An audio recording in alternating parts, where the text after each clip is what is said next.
కడపలో మూడో రోజు మహానాడు జరుగుతుంది. ఇవాళ ముగింపు కార్యక్రమంలో భాగంగా భారీ బహిరంగ సభను నిర్వహిస్తున్నారు. 5 లక్షల మంది పైగా హాజరవుతారని పార్టీ నేతలు చెబుతున్నారు. 8,000 బస్సులను ఏర్పాటు చేశారు. ఇక బహిరంగ సభకు 5,000 మంది పోలీసులు బందోబస్తు నిర్వహిస్తున్నారు. మరింత సమాచారం మా ప్రతినిధి దామోదర్ అందిస్తారు. 2 రోజులుగా కొనసాగుతున్న మహానాడు ఈరోజు బహిరంగ సభ ద్వారా ముగుస్తున్నాయి. కడప నగరానికి సమీపంలో భారీ ఎత్తున ఏర్పాట్లు ఇందుకు తగ్గట్టు చేశారు. 125 అడుగుల వెడల్పుతో వేదిక ఏర్పాటు చేసిన పరిస్థితి. ఇందులో 500 మంది పైగా ఏదైతే ప్రతినిధులు వేదిక మీద ఉంటారు. సుమారు 5 లక్షల మందికి పైగా ఏదైతే కార్యకర్తలు కానీ ప్రజలు వచ్చే అవకాశం ఉంది. ఇందుకోసం భారీ ఎత్తున జన సమీకరణ పార్టీ చేస్తుంది. ఒక బస్సుల ద్వారానే రాష్ట్ర వ్యాప్తంగా 8,000 బస్సులను ఏర్పాటు చేశామని ఇప్పటికే తెలిపారు. ఇందులో ఆర్టీసీ 3,000 బస్సులను సమకూర్చింది. మొత్తం మీద ఈ బహిరంగ సభ భారీ ఎత్తున సక్సెస్ చేయడానికి ఇటు కడప జిల్లా నేతలతో పాటు రాయలసీమ, నెల్లూరు జిల్లాకు సంబంధించిన నేతలు తీవ్రంగా శ్రమిస్తున్నారు.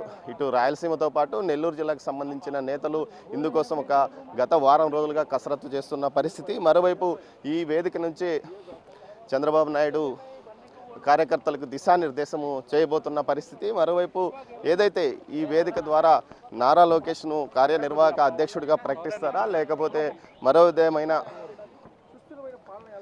పూర్తి స్థాయిలో మరే ఇంకా ఈ వేరే నిర్ణయాలు ప్రకటిస్తారు. ఇప్పటికే తల్లికి వందనంతో పాటు బస్సులు మహిళలకు ఉచిత బస్సు ప్రయాణాన్ని ప్రకటించిన తేదీలు కూడా ప్రకటించిన నేపథ్యంలో మరిన్ని పథకాలు ఇక్కడ నుంచి ప్రకటిస్తారా? అన్నదాతకు అండగా తెలుగుదేశం ప్రభుత్వం ఉంటుంది. అదేవిధంగా ఏదైతే ఇటు రాయలసీమ అభివృద్ధికి తాము తీసుకోబోతున్న చర్యలను ఇప్పటికే కొంతవరకు ప్రకటించారు. ఇక్కడ నుంచి మరిన్ని ఆకర్షణీయమైన పథకాలు ప్రకటించే అవకాశం ఉంది. ఇప్పటికే హంద్రీనీవా, నగరి, గాలేరు పథకాలకు సంబంధించి భారీ ఎత్తున నిధులు 3,500 కోట్లకు పైగా విడుదల చేసి ఈ రాయలసీమలో ఏదైతే సాగునీటి ప్రాజెక్టులను పూర్తి చేస్తున్న పరిస్థితి కనిపిస్తున్న నేపథ్యంలో మరింతగా పూర్తిగా ముందుకు వెళ్ళే అవకాశం ఉందని చెప్తున్నారు. అదేవిధంగా ముఖ్యంగా ఏదైతే వచ్చే ప్రజల కోసం, ఏదైతే కార్యకర్తల కోసం సుమారు 3 లక్షలకు పైగా కుర్చీలు సీటింగ్ అరేంజ్మెంట్ చేసిన పరిస్థితి. ముందు జాగ్రత్తగా భారీ ఎత్తున బందోబస్తు కూడా ఏర్పాటు చేశారు. ట్రాఫిక్ సమస్యలు తలెత్తకుండా పూర్తి స్థాయిలో చర్యలు తీసుకున్నామని ఇప్పటికే అధికారులు ప్రకటించారు.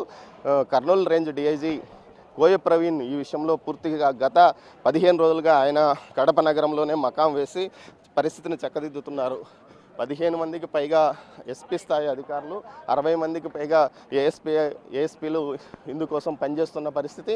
ముఖ్యంగా ఏదైతే కార్యకర్తలకు ఎలాంటి ఇబ్బంది లేకుండా ఇతర ప్రాంతాల నుంచి వచ్చే వారికి మార్గ మధ్యంలోనే భోజన వసతి సౌకర్యాలు కూడా ఏర్పాటు చేశారు. ఇటు కర్నూలు, అనంతపురం, కడప, అదేవిధంగా చిత్తూరు, నెల్లూరు ఈ 5 జిల్లాల నుంచే సుమారు 2.5 నుంచి 3 లక్షల మంది వచ్చే అవకాశం ఉందని తెలుస్తుంది. ఇప్పటికే తెలుగుదేశం పార్టీకి సంబంధించిన క్యాడరు 1 లక్ష మందికి పైగా కడప నగరంలో మహానాడు కోసం వచ్చారు గత 2 రోజులుగా. వీరితో పాటు ఉదయం నుంచి పెద్ద ఎత్తున ఇటు ఉత్తరాంధ్ర నుంచి, కోస్తా ప్రాంతాల నుంచి భారీ ఎత్తున ఏదైతే కార్యకర్తలు చేరుకుంటున్న పరిస్థితి. దీంతోపాటు వీరికి తగ్గట్టు అన్ని రకాలు కూడా ఏర్పాట్లు చేశారు. ముఖ్యంగా ఏదైతే వర్షాలు వచ్చే అవకాశం ఉన్నందువల్ల ముందుగానే ఏదైతే బహిరంగ సభ అనుకున్న నిర్దేశిత సమయానికి ముగించే విధంగా కూడా చర్యలు తీసుకుంటున్నారు. ఏదైతే వేదిక పనులు కూడా ముమ్మరంగా కొనసాగుతున్నాయి. పైన సీటింగ్లో 515 మందికి పైగా కూర్చొనే అవకాశం ఉండడంతో పాటు కింది వైపున ఈ ఏరియాను ఫ్రీ ఏరియాగా ప్రకటించారు, సేఫ్టీ ఏరియాగా. అదేవిధంగా ఇటు సాంస్కృతిక కార్యక్రమాల కోసం ఇదే వేదికను ఉపయోగించుకుంటున్నారు. అయితే గతంలో సాంస్కృతిక కార్యక్రమాల కోసం ఇంకో వేదికను ఉపయోగించేవారు. అయితే ఈసారి మాత్రం అందుకు విభిన్నంగా సాంస్కృతిక కార్యక్రమాల కోసం వేదికను ఏర్పాటు ఇదే వేదిక నుంచి ఉంటారు. ఉదయం ఏదైతే మధ్యాహ్నం 12 గంటల నుంచి సాంస్కృతిక కార్యక్రమాలు ప్రారంభమవుతాయి. ఆ తర్వాత పూర్తి స్థాయిలో ఏదైతే 2 గంటలకు సభ ప్రారంభమవుతుంది. 5 గంటలకు ముగిసే అవకాశం ఉంది. కీలక వక్తలు 4 నుంచి 5 మంది మాత్రమే ప్రసంగించే అవకాశం ఉందని కూడా అంటున్న పరిస్థితి. మరోవైపు దీనికి సంబంధించి పూర్తిగా ఏర్పాట్లు చేశాము.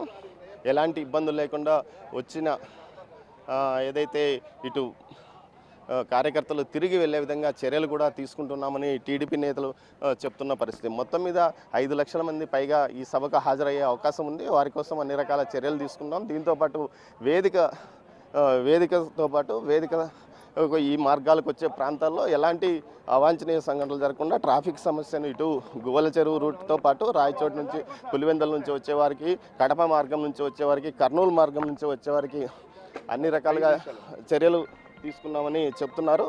మొత్తం మీద అయితే ప్రస్తుతానికి పూర్తిగా ఇటు కార్యకర్తలు ఇప్పటికిప్పుడే ఏదైతే ఇక్కడికి చేరుకుంటున్న పరిస్థితి, ఉదయం 10-11 గంటల లోపల పూర్తిగా కార్యకర్తలు ఆవరణంలో చేరుకునే అవకాశం ఉంది. కెమెరా పర్సన్ పురుషోత్తంతో దామోదర్, మహానాడు ప్రాంగణం నుంచి.